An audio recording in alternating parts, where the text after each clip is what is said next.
जय हिंद दोस्तों, मैं हूं अनूप और आप सब लोग देख रहे हैं ग्लोबल कॉन्फ्लिक्ट। दोस्तों, कल के वीडियो में मैं आप लोगों को बताया था कि टर्की के ऊपर S-400 डील को लेकर अमेरिका की तरफ से जल्द ही सैंक्शन लगाया जा सकता है और इसके लिए अमेरिका के अंदर सांसदों के बीच में चर्चा भी हो रहा है। और आज ही एक बहुत बड़ा खबर अमेरिका की तरफ से निकल के सामने आ रहा है जो आने वाले समय में इस सैंक्शन को और पक्का कर देगा। दोस्तों, ये जो खबर है ये सोमवार के दिन पेंटागन की तरफ से दिया गया, जहाँ पे पेंटागन का कहना था कि टर्किश एयरफोर्स के लिए जो F-35A conventional take off fighter aircraft को बनाया गया था उसे अब अमेरिकी एयरफोर्स के लिए खरीदा जाएगा। फाइनली लॉकहीड मार्टिन कंपनी की तरफ से बनाया गया इन एयरक्राफ्टों को लेके देरी में ही सही लेकिन एक पक्का डिसीजन आना संभव हो पाया है। दोस्तों, अमेरिका के डिपार्टमेंट ऑफ डिफेंस की तरफ से अमेरिकी एयरफोर्स को इन फाइटर एयरक्राफ्ट खरीदने के लिए करीबन $862 मिलियन का एक कॉन्ट्रैक्ट दिया गया है। इस कॉन्ट्रैक्ट के तहत टर्किश एयरफोर्स के लिए जो फाइटर एयरक्राफ्टों को बनाया गया है उन्हें अमेरिकी एयरफोर्स के मुताबिक मॉडिफाई किया जाएगा और इस मॉडिफिकेशन को पहले बैच के 8 फाइटर एयरक्राफ्टों के ऊपर किया जाएगा। दोस्तों, इस डील में फ्यूचर में और 6 ऐसे फाइटर एयरक्राफ्टों को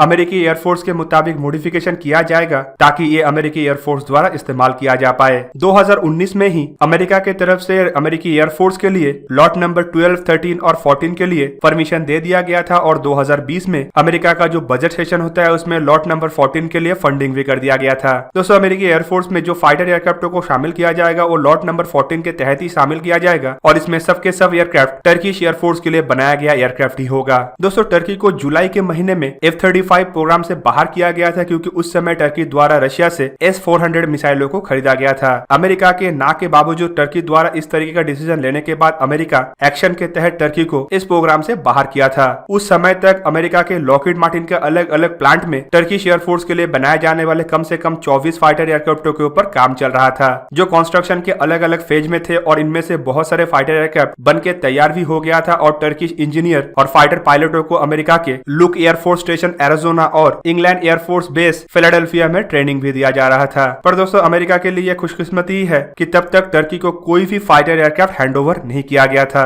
और फाइनली लॉकहीड मार्टिन कंपनी को नुकसान झेलना ना पड़े इसीलिए इन फाइटर एयरक्राफ्टों का डील लॉकहीड मार्टिन के साथ कर लिया गया है। दोस्तों, आप सबको पता ही होगा कि कल के वीडियो में आप लोगों को बताया था कि टर्की के ऊपर अमेरिका द्वारा सैंक्शन लगाया जा सकता है और इस सैंक्शन का बात सामने आने के बाद टर्की की तरफ से बताया जा रहा है कि अगर ऐसा कुछ होता है तो F-35 एयरक्राफ्टों का कीमत करीबन हर एक एयरक्राफ्ट के लिए $9 मिलियन बढ़ जाएगा। मतलब अमेरिका को कम से कम $600 मिलियन का नुकसान होगा और ये अमेरिका झेल नहीं सकता। पर आज के दिन ही ये बड़ा खबर खुल के सामने आ रहा है कि अमेरिका ये नुकसान झेलने के लिए तैयार है और अमेरिका टर्की के ऊपर सैंक्शन लगाने की तरफ और एक कदम बढ़ा दिया है। दोस्तों, लॉकहीड मार्टिन कंपनी की तरफ से भी बताया जा रहा है कि कम से कम 100 फाइटर एयरक्राफ्ट टर्किश एयरफोर्स के लिए बनाया जाना था और इन एयरक्राफ्टों को टर्की के जरूरतों के हिसाब से मॉडिफाई किया जा रहा था। जो अमेरिकी एयरफोर्स में इस्तेमाल होने वाला F-35A से पूरी अलग है और इसके लिए प्रोग्राम में टर्की द्वारा कुछ पैसे का फंडिंग भी किया गया था। अमेरिका की तरफ से अब तक टर्की के फंडिंग या इन इकोनॉमिक लॉस के बारे में कुछ जवाब तो नहीं दिया गया, लेकिन माना जा रहा है कि अब अमेरिका तैयार है टर्की को सबक सिखाने के लिए और किसी भी हाल में टर्की को सबक सिखा के ही रहेगा।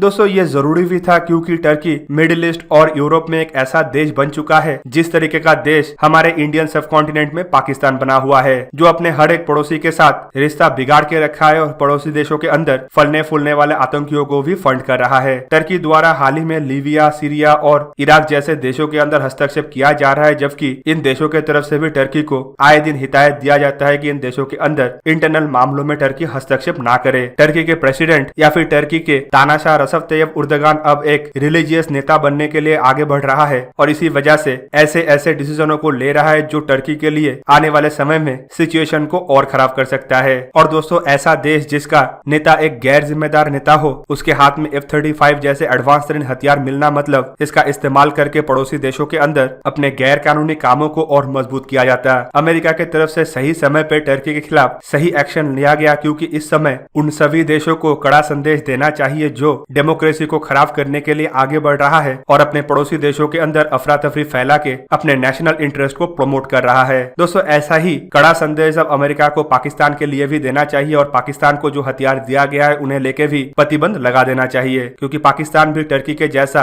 हरकतें कर रहा है जो अमेरिका के नेशनल इंटरेस्ट के खिलाफ है और चाइना के साथ मिलकर साउथ एशियन रीजन के अंदर एक ऐसा गठबंधन बनाने के लिए आगे बढ़ रहा है जो आने वाले समय में डेमोक्रेटिक कंट्रियों के लिए खतरा बन सकता है। तो दोस्तों, फाइनली टर्की को लेके अमेरिका के तरफ से एक बहुत बड़ा डिसीजन लिया गया है जो खाली टर्किश आर्म फोर्सेस को नुकसान नहीं पहुंचाएगा बल्कि टर्की के इकोनॉमी के ऊपर भी बहुत बड़ा असर डालेगा। जबकि ऐसे सिचुएशन सिचुएशन में जब टर्की के इकोनॉमी नीचे गिरता जा रहा है, उसका डिफेंस इंडस्ट्री भी नीचे गिरेगा और आने वाले समय में तैयब अर्दोगान को समझ में आएगा कि उनके तरफ से क्या गलतियां किया जा रहा है और किस तरीके से उनका डिसीजन टर्की के लोगों के लिए सिचुएशन को बद से बदतर बना रहा है। तो दोस्तों आज का वीडियो यहाँ तक। अगर आपको वीडियो अच्छा लगा तो इसे लाइक कीजिए और मेरे चैनल को सब्सक्राइब कीजिए और सब्सक्रिप्शन बटन के सामने बना हुआ बेल आइकन को प्रेस कर दीजिए ताकि आप मेरा वीडियो देख पाए सबसे पहले। जय हिंद।